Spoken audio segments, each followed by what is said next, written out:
Hello, welcome back to From Soft Serve, where today we find ourselves in the Prepare to Die edition of Dark Souls 1.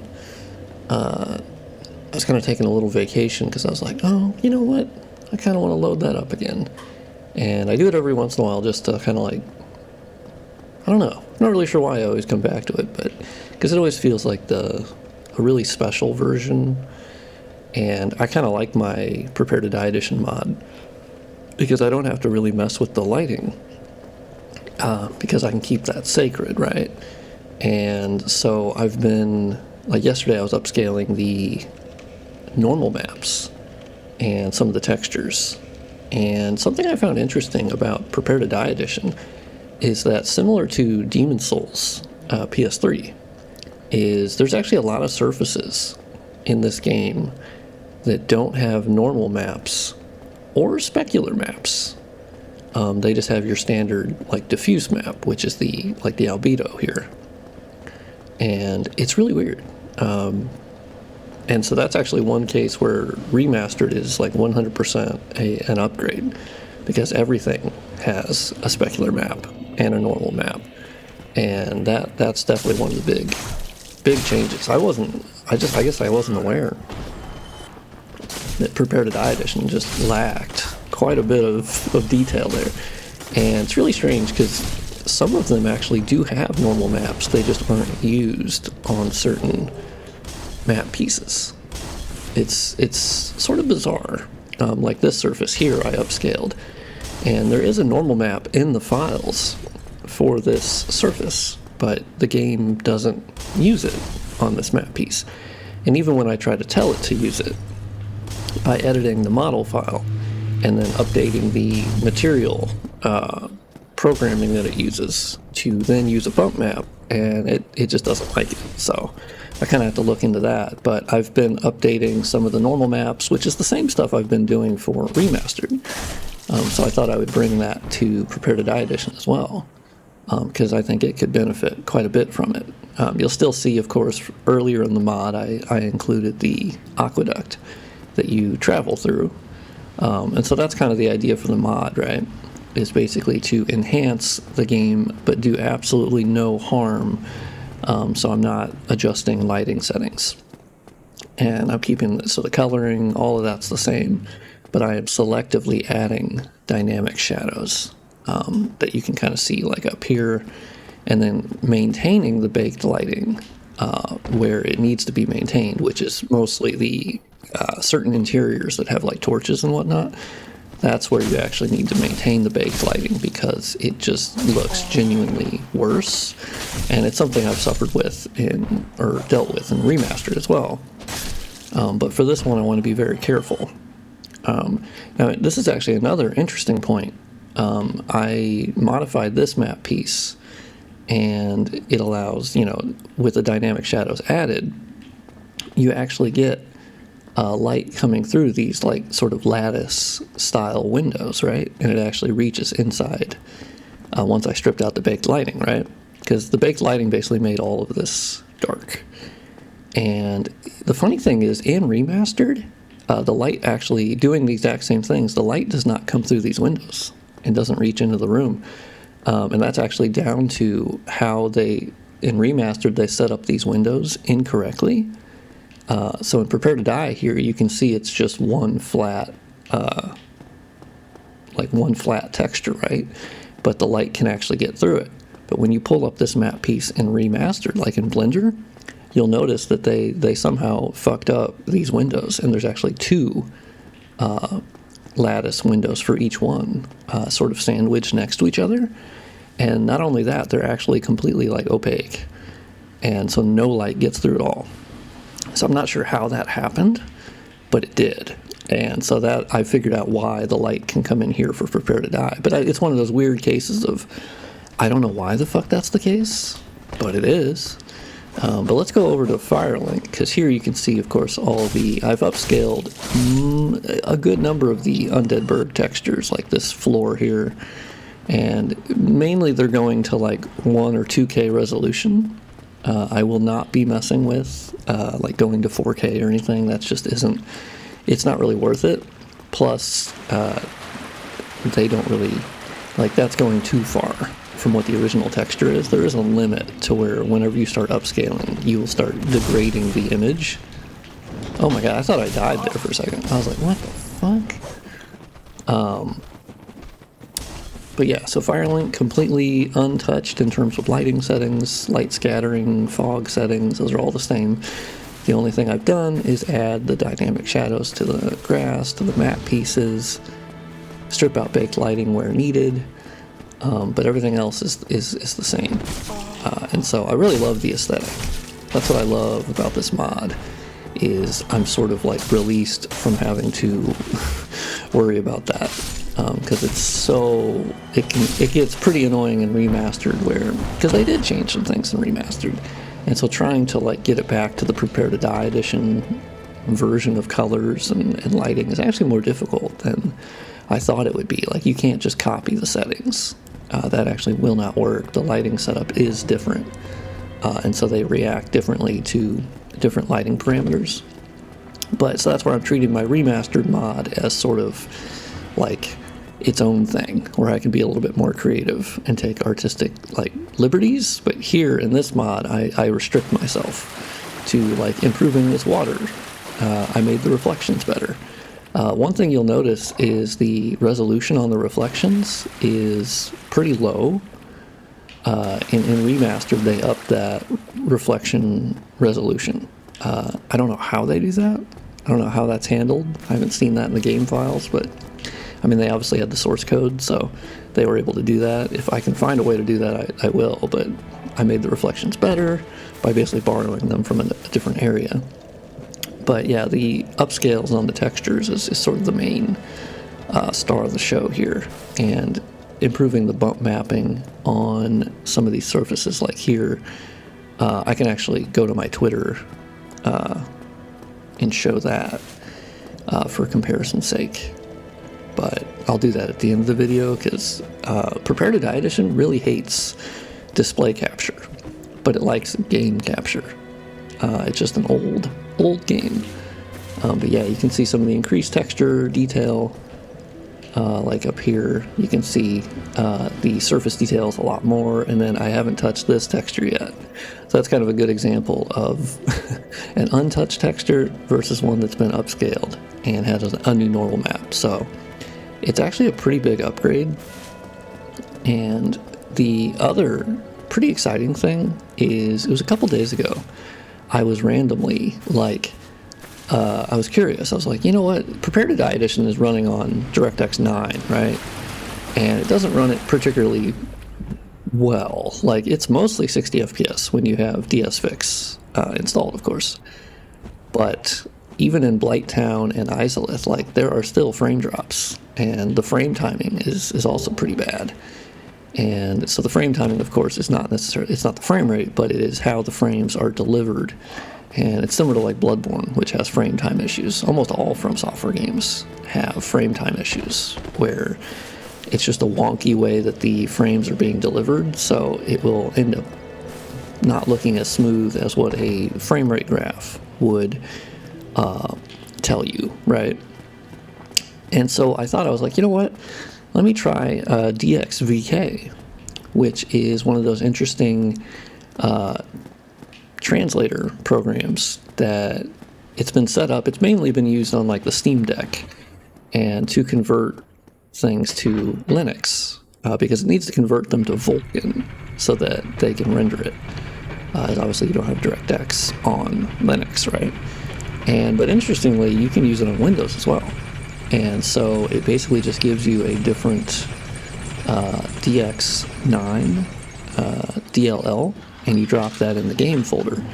And so then what ends up happening is it converts it over to Vulkan.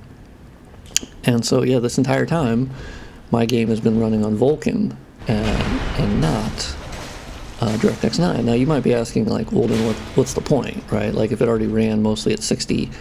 And I think it will, I've already noticed slightly smoother frame times and less FPS dips by doing the modding I've been doing. It's been somewhat minor, but I think it will pay dividends. And I'm curious to see with Izalith and Blighttown. Those are two areas that basically would cause frame drops. No matter, like, my computer should be able to run that perfectly fine, but on Prepare to Die Edition, I would always get frame drops. Even if, like, obviously I should be able to handle that. And on Remastered, I wouldn't have an issue. Remastered did do a lot of optimization work, and it uses more cores. And as far as we can tell, Prepare to Die Edition is pretty single-threaded, which would make sense. It's DirectX 9, it's a lot older. It's also a pretty bad port, which is why DSFix needed to exist in the first place, right? And so it doesn't shock me that it would be very single-threaded. And so that will cause issues where even if your hardware is good enough, it's not gonna matter as much. I have a Ryzen 5 3600, which of course is not like the most recent processor or anything, but it's, you know, it's the same Zen 2 core that is in the current generation of consoles. So it's not, you know, like a slouch or anything. But yeah, there still are areas where I would get frame drops. And thus far, I've noticed a little bit better with Vulkan. So we'll see when I get to those really more CPU heavy areas. Vulkan should help out in that case to spread the load among more cores, because it's not nearly as good as a native Vulkan port, right? Like a native Vulkan port is going to be vastly superior. But there are cases where converting from DX9 or an older API to Vulkan can still have benefits. So I am curious if this will have benefits. But, you know, thus far, I still think it's really cool that I was able to run it on Vulkan. And it just works. I haven't noticed any, like, visual oddities at all. And it's been a pretty steady 60 FPS. One thing I think it's not going to help with is the way that Prepare to Die Edition loads textures. Apparently it's a pretty inefficient system, which once again, not surprised. But basically with upscale textures that are like twice the size of what the game expects, right? You'll sometimes notice a little hitch here and there as it's loading them in. Like, I don't think it's an asynchronous load of the textures. I think it's a very, just really inefficient way of loading them. And so that's just kind of what it is. I don't think there's any way around that. But with limiting it to like 2K, and mostly some going to 1K from 512 pixels to, you know, 1024 times 1024, or 512 by 1024, depends on what the original was. But generally, by limiting it to that, the size of the texture isn't growing like too bad. Once you go to 4K, it becomes like exponential, and it just, I mean, not exponential, but you know what I mean. It gets massively bigger. So I've basically keeping it to 1440p or 2K resolution in this case is a really good thing to do, and I haven't noticed too much texture hitching, but I would expect some to happen.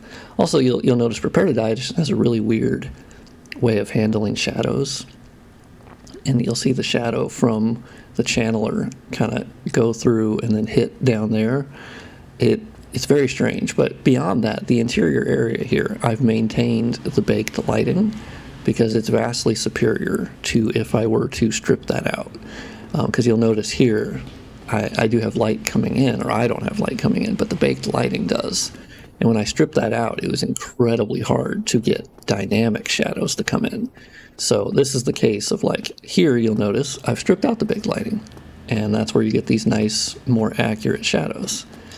And so it's just really a case-by-case basis of where I strip it out, when I don't, because I don't want to impact the game visually in any negative way. I'm being a lot more careful with this mod to mostly always improve the quality. Like, this one needs a texture upgrade badly. But yeah, so basically I'm trying to do only positive adjustments, no like artistic, you know, liberties that much. I mean, some might be necessary, but thus far I haven't had to make any concessions with that. It's mainly just been, okay, dynamic shadows, that looks better. Okay, keep baked lighting on the inside, cool. Upscale textures, new normal maps, they're faithful to the original textures, because I have a process that ensures that. And so I've been really happy thus far with how it looks. And yeah, I should probably do the first version on Nexus in a while. The other thing I'm really excited about with this mod is I shouldn't have, I mean, knock on wood, I shouldn't have nearly as many bugs or any, because what I'm doing is a lot less, I guess, I'm trying to think of the right word. Like the scope of it is smaller than my DSR mod. And it's really exciting to be able to work on a mod that's not going to cause a bunch of issues, because right now the remastered mod, I've had another report of bosses dying, and I'm like, okay, I mean, it's only like one or two people saying that, and so I'm sort of baffled as to what is causing that. I don't know. Like, I've already looked at all the things that should be affecting that, but I mean, they just shouldn't be affecting it.